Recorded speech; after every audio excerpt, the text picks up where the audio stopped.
I'm Isis Romero, and this is the news in San Antonio. Anti-ICE protesters packed the entrance to a migrant detention center in Dilley today. What began as a peaceful demonstration ended in the deployment of tear gas. Zach Briggs has the story from Dilley. The people from across Texas traveled to Dilley today, marching in solidarity with the migrants and children who are being held at this detention center. While largely a peaceful protest, there was a point where law enforcement deployed tear gas, which impacted the protesters and media. Here's footage leading up to the brief period of chaos.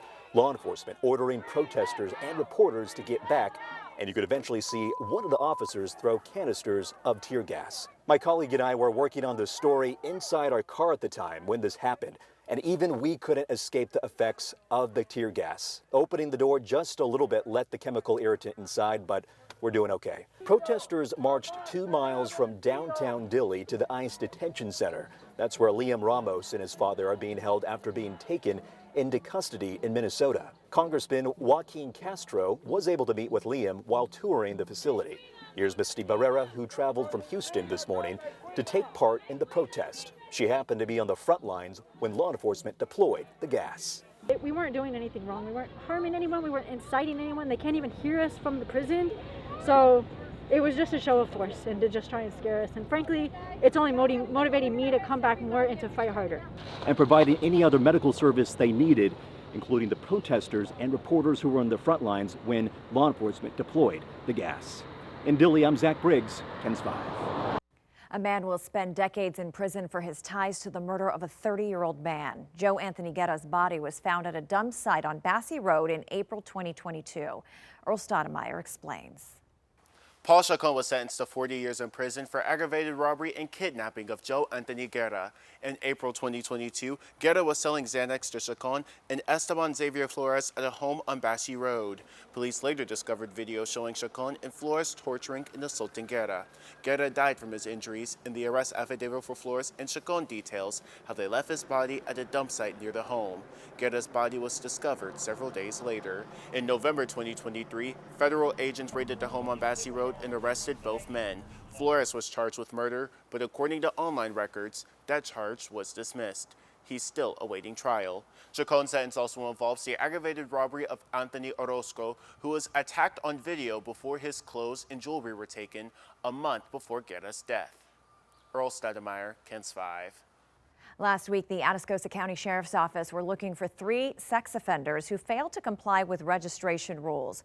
One was found, and the Sheriff's Office is still looking for the other 2.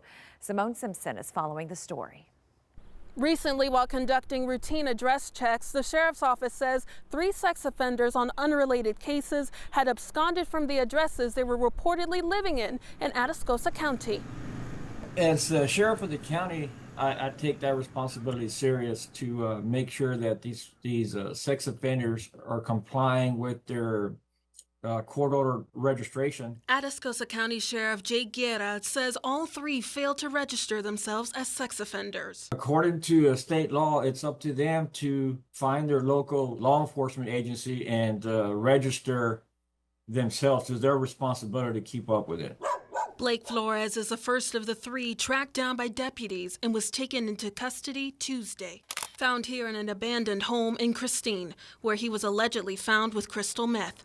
Sheriff Guerra is asking for the community's assistance in keeping an eye out on the remaining 2 offenders, Antonio Gomez Vasquez and Felix Sandoval. We don't know why they're not complying. Are they on the run, or are they up to no good? His warning to parents. You just keep an eye on their children. Keep an eye, know where they're going, know where they're at, know who they're at, who they're with. You know, keep an eye on their social media, their phones, their Facebooks, whatever else there is out there, and that helps us keep them safe by the parents getting involved with their children's social media accounts. All of them face charges of failing to register as a sex offender. Their status on the Texas DPS Sex Offender Registry now shows as absconded. Each of these charges are felonies. Sheriff Guerra advises if you know the whereabouts of any of these men, call 911. Reporting from Atascosa County, Simone Simpson, KENS 5. Ronald McDonald and his cast of iconic friends are headed to Fiesta Flambeau. At a press conference today, organizers announced Ronald, Birdie, Hamburglar, and Grimace will serve as the 2026 Fiesta Flambeau Parade's honorary grand marshals. They'll join SeaWorld San Antonio Shamu and crew during the April 25th nighttime parade through downtown. It's the largest illuminated night parade in the country. This year's theme, Adventures in Toyland. And that's the news in San Antonio.